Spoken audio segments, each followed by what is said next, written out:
everybody. My name is Alex Enders. I'm Deputy Program Manager in support of the Second Line of Defense at Oak Ridge National Lab. A little bit about myself. After college, I was in the US Navy working as a reactor designer. For about 6 years or so, designed nuclear reactors on board submarines and aircraft carriers. Do I have a mic on? No. Do I need a mic? Yes. Wow. Okay.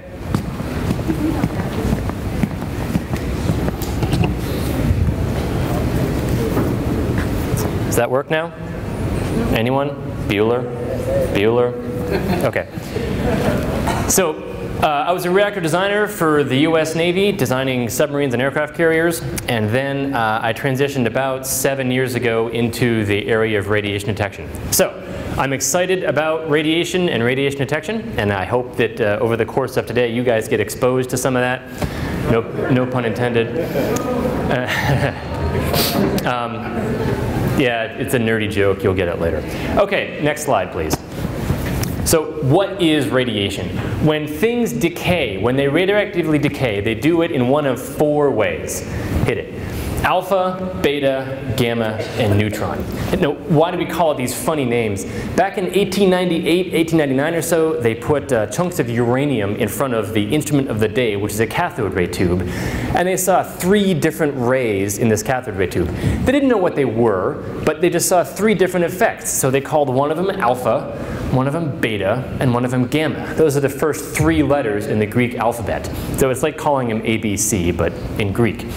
An alpha particle is 2 protons and 2 neutrons. It's highly charged. It doesn't travel very far. So you can see it's blocked by paper or by like the outer layer of dead skin in your hand. Beta particle, this is when the nucleus of an atom spits out an electron. And they're a little more penetrating. They'll go through paper, but they're blocked by thin sheets of aluminum or metal or wood or something like that. Gamma rays, this is the 3rd thing they saw, they're more penetrating. They go through paper and light metal, but they're stopped by heavy things like tungsten or lead. Gamma rays are similar to X-rays, which you're probably familiar with. If you go to the dentist, you go to the doctor, and you get an X-ray shot of something, they'll put a lead sheet over the part of you they don't want to X-ray. That's because the lead sheet will block the X-rays and the gamma rays. Neutrons were discovered in the 1930s by a guy named James Chadwick. That's not on the test later. There is no test later. And they're very different. They'll travel right through paper, aluminum, lead. They're stopped by things like water and plastic. So for radiation detection today, we're going to focus on gamma rays. Gamma rays are those things that they're more penetrating. They're typically easier to detect. And we're going to have some of our detectors go ahead. That's what we're going to focus on. In one of the labs, you will also have some beta emitters as well. We can detect those. Okay, so what is gamma radiation? Gamma radiation is like a really, really intense light source. This is the electromagnetic spectrum. Down here at the low end, we have radio waves and microwaves. These are very long wavelengths. Okay, you're familiar with them. As you get more and more energetic, in the center there, you get visible. This is what our eye can see. Red, yellow, green, blue, indigo, violet. And as you get more and more energetic and move further up the spectrum, you get to X-rays and to gamma rays. So all they are is really intense packets of light. It's like very, very highly energetic visible photons. Okay? Radiation is all around us. Our bodies have developed to naturally accommodate the radiation that exists in the background. This is a chart from the National Council on Radiation Protection from 2006, I think. 2009, thanks. Somebody there is paying attention. Oh yeah, look at that, 2009. Okay, so we have evolved to be accommodating of the naturally occurring radioactive background. For the average person in the US, You can see in orange, we're exposed to 310, it's a unit of dose, something called millirem. So we get 310 of whatever of radiation per year from the naturally occurring radioactive background. And that's things like radon, there's radiation from outer space, there's radiation from the dirt underneath us. Our own bodies are radioactive, just a little bit, but it's measurable. And we've gotten used to that. And in the US, there's another significant contributor to radiation over the course of the year. And that's medical procedures, things like x-rays, things like CT scans, and nuclear medicine. In the treatment of a lot of different diseases, they will inject radioactive dyes into patients to try and see what's going on inside the body. So that adds up to another 310 millirem or so. Don't worry about the millirem, it's just a unit of how much radiation you're exposed to. So about half of it is due to natural background, another half is due to man-made sources, adding up to about 620 millirem per year. Okay? Let's put that in perspective. Next. Astronauts get about 25,000 millirem per mission. So the amount of background we're exposed to is small compared to some of the other types of radiation that you can be exposed to. Okay, so that's radiation in a very quick nutshell. What is radiation detection? How do we detect this stuff? And there's a fundamental problem, which is that engineers and scientists, and in physics today, we're just not very good at measuring photons, okay? It's hard to measure light. But we are good at measuring electrons. That's why folks are called electrical engineers and electricians, because they're easier to measure. So radiation detection is the act of taking a photon, and then magic happens, we'll describe that in a minute, and turning it into a series of, a bunch of moving electrons, okay? So if you can take a photon and turn it into a bunch of electrons, you get a happy engineer. Awesome, okay? Because now we can measure that. We know how to work with electrons very well. And all we're trying to do is take a gamma ray or a bunch of gamma rays and turn them into electrons, okay? That's the bottom line.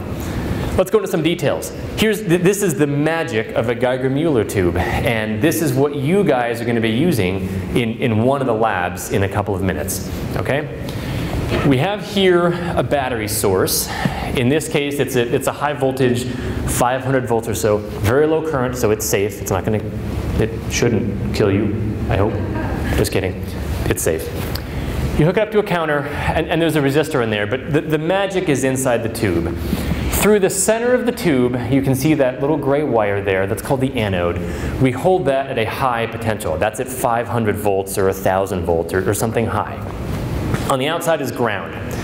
So we've got this big potential across the inside of it. It's 0 on the outside and it's 500 on the inside.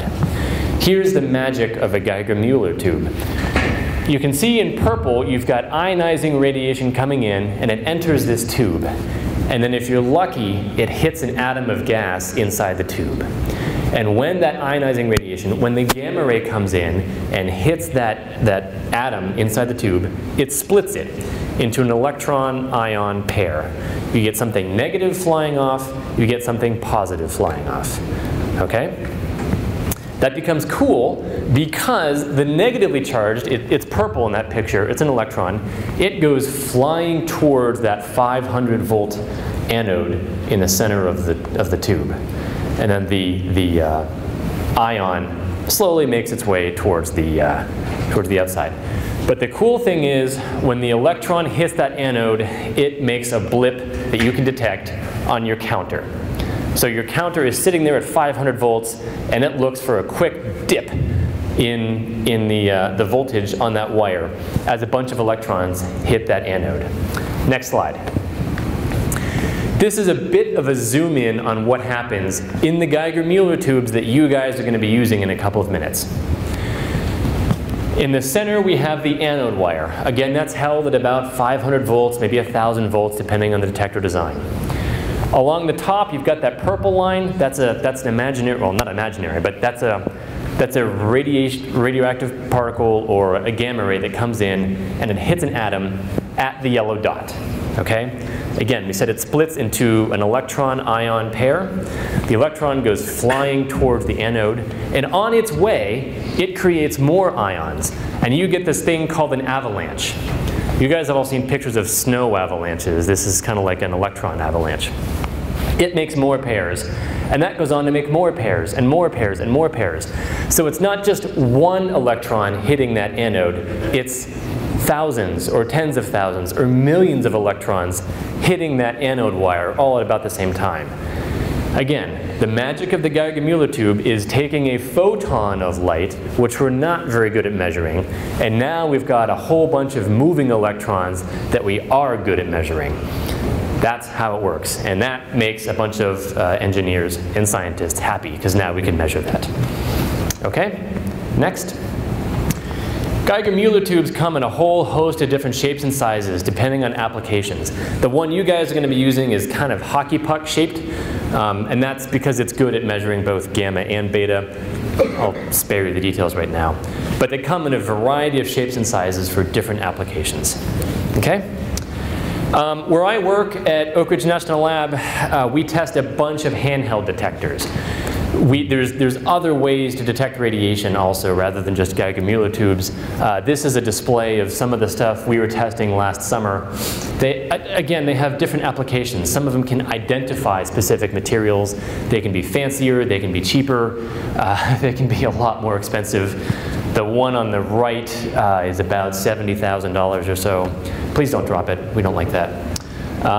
Yeah, so like I said, a lot of different applications, a lot of different possibilities, all depending on what you want to use them for. Next slide. So, in a couple more minutes, half of you, A through M, are going to go to the left, and you're going to have a special lab where you will have your own radiation detector, and you'll be trying to find the hidden radioactive material.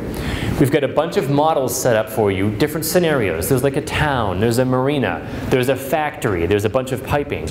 And it's your job to try and find the radioactive material that's hidden inside these models for you. You've got to find it above background. In the video I'm going to show in a minute, there's a background level. Even if you turn on the radiation detector, every once in a while it'll go beep, beep, beep, beep, because there's radiation in the background. So you've got to find the source that's hidden in this model, and it's got to be above background. Just because you detect radiation doesn't mean you found the source you're looking for. Okay? Okay, now, I'm not very good. I couldn't get the video to embed in the PowerPoint, so I'm going to show it to you this way.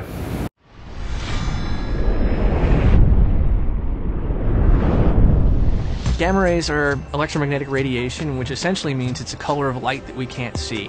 It's a lot like X-rays, like you'd experience in the hospital, except they pack a little more kick. And they can cause damage to us in high enough intensities, but fortunately, at low levels, we've got repair mechanisms because we're adapted to gamma rays. They're all around us.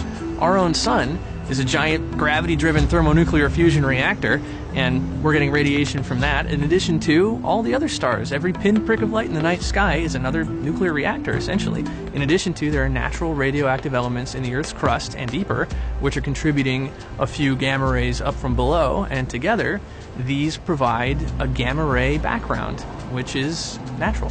So how do you detect gamma rays? You use something like this, which is a general multi-purpose radiation detector. It uses a Geiger-Muller tube, which is sensitive to gamma rays as they pass through it. They emit an electrical pulse, which you'll hear as a beep on the meter. Every one of these beeps is actually a gamma ray passing through the probe, either delivered from space or from radioactive elements from beneath. I've got two mineral samples that are similar, one of which is radioactive, one is not. The first, malachite, is a copper-based mineral, which is extremely common. You can find something like this up hiking in the mountains. And as you can see, there's really no radioactivity built in it, which is not surprising. Next to it is a mineral called torbernite, which is also copper-based, which is why it has a green color too, but it includes some uranium dioxide, and uranium is a natural, fairly radioactive element. You can see there are quite a few gamma rays coming out of this thing. Each beep represents one gamma ray moving through the probe. So, how do you respectfully deal with radioactive material, natural or not? There are three principles: time, distance, and shielding. Time, if you limit the amount of time you spend around something radioactive, almost irrespective of how radioactive it is, It doesn't matter because you're not receiving enough to make much of a dent in the natural radiation you receive during a year anyway. 2, distance. The intensity of radiation drops off really dramatically with just a little bit of distance, which you'll see here. Right next to the mineral, it's up there, but a few inches back, the activity drops off by more than a half. A few inches farther than that, it's down to 1/10, and out by a couple feet, we're back to background levels. And third is shielding. You can actually put something between you and the radioactive source to shield the gamma rays. The thicker it is, the better. Radioactive material is natural. Radiation is coming from the sky above, the minerals underneath, and experience to some amount of gamma rays is basically the cost of doing business on Earth. So radioactive material deserves our respect, but it doesn't require our fear.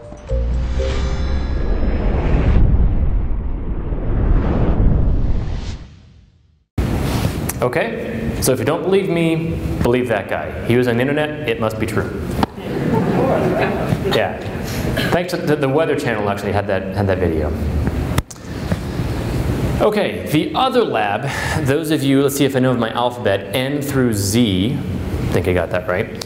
You're going to go to the right first as we exit the door, and you're going to build your own radiation detector.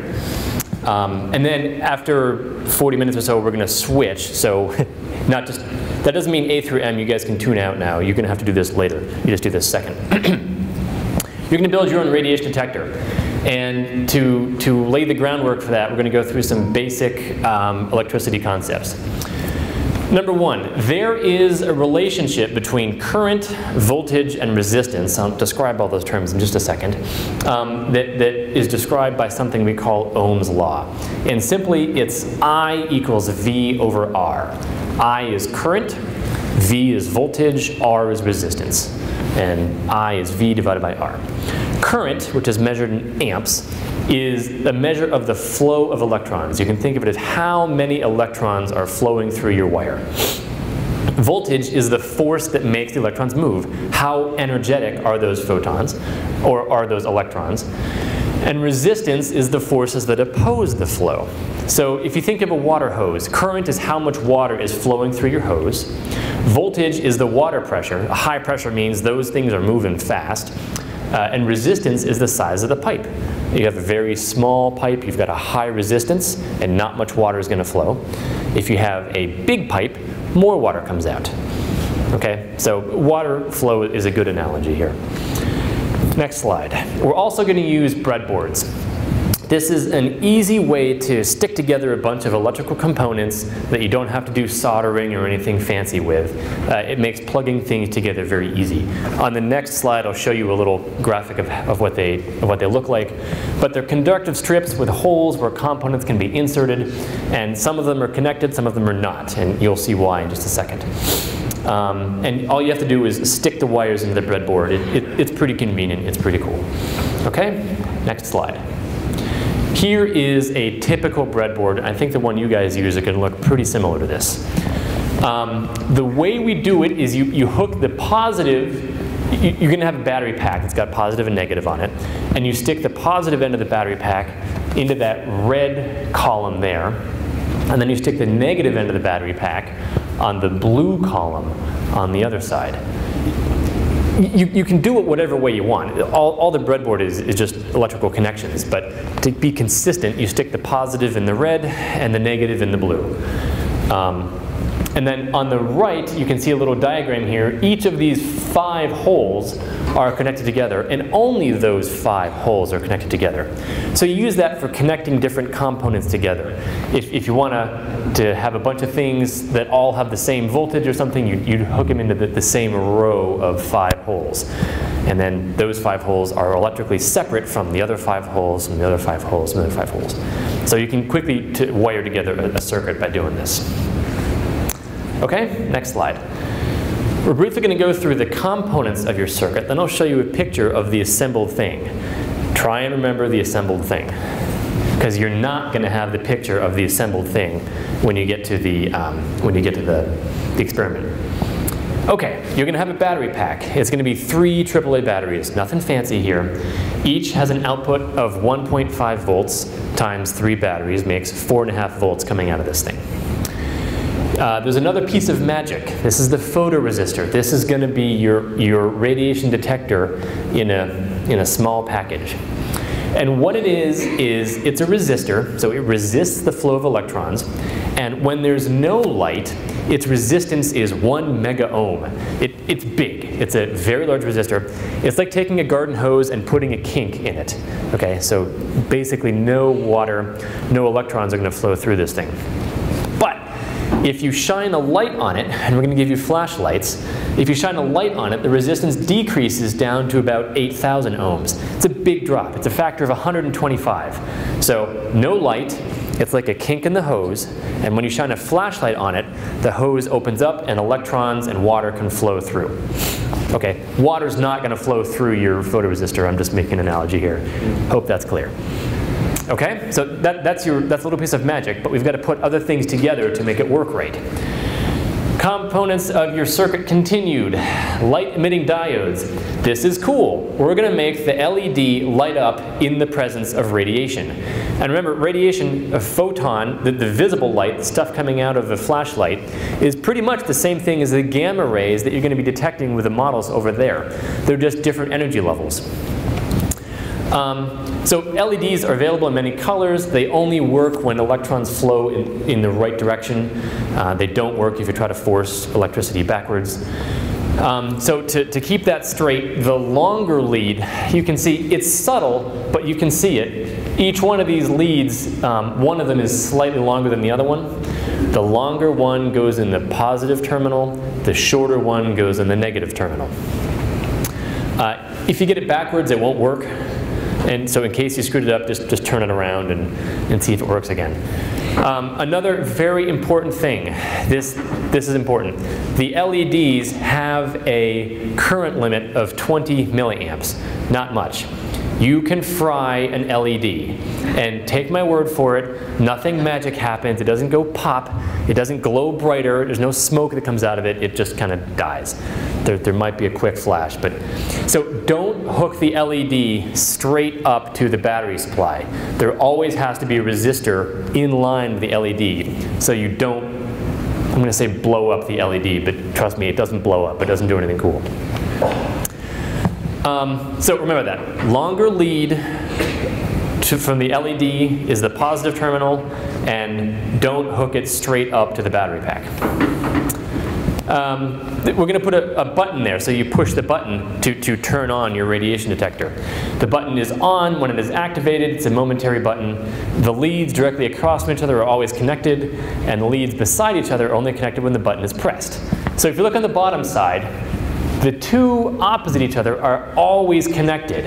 But if you go from one to the other, like this red line here, that's only connected when the button is pressed. And that's what you want. When the button is pressed, then you want electricity to flow across. So you want electricity to come in on one of these two leads here on the right-hand side, and you want electricity to go out on the left-hand side when the button is pressed. Okay? Next slide.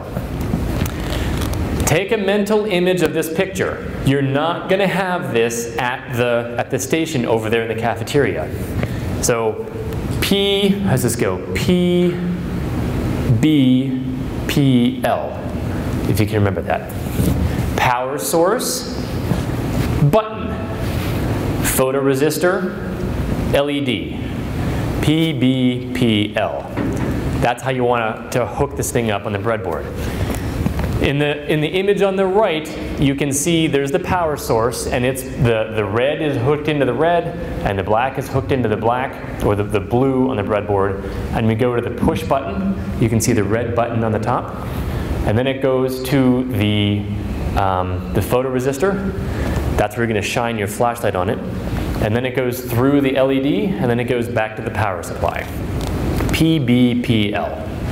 So you guys are going to have your own breadboard, you're going to have all the components you need, and what you're going to do is shine the flashlight on top of the photoresistor and push the button. And if you've done it right, the LED should light up. Okay? How much current is flowing in your circuit? Was there a question? I didn't mean to run over anybody. Okay. Voltage is supplied by 3 AAA batteries of 1.5 volts each. I didn't introduce that equation just for no reason. We're going to do a little bit here. Remember we said the resistance of the photoresistor is 1 mega ohm when the light is off, and when you shine the flashlight you get 8,000 ohms with a light on it. So if you do I equals V over R, I know my voltage is 4.5 volts. That's what's produced by the battery pack. I know my resistance is either 1 million ohms or 8,000 ohms, and you can put those numbers in there and you get 0.000005 amps, 5 microamps. Not very much at all. That's tiny. But when you shine the light on, you get 600 microamps, 0.0006 amps, and that's enough to light up your LED. So you will see the LED light shine on, if you've got it hooked up right, when you push the button and when you put the flashlight on top of the photoresistor. Okay? That's all I've got. Hope you guys have fun today. Again, A through M, you're going to go out the door and take a left, and we're going to do find the radioactive source. N through Z, out to the right to the cafeteria, and you build your own. So there's another lid on this side that comes out.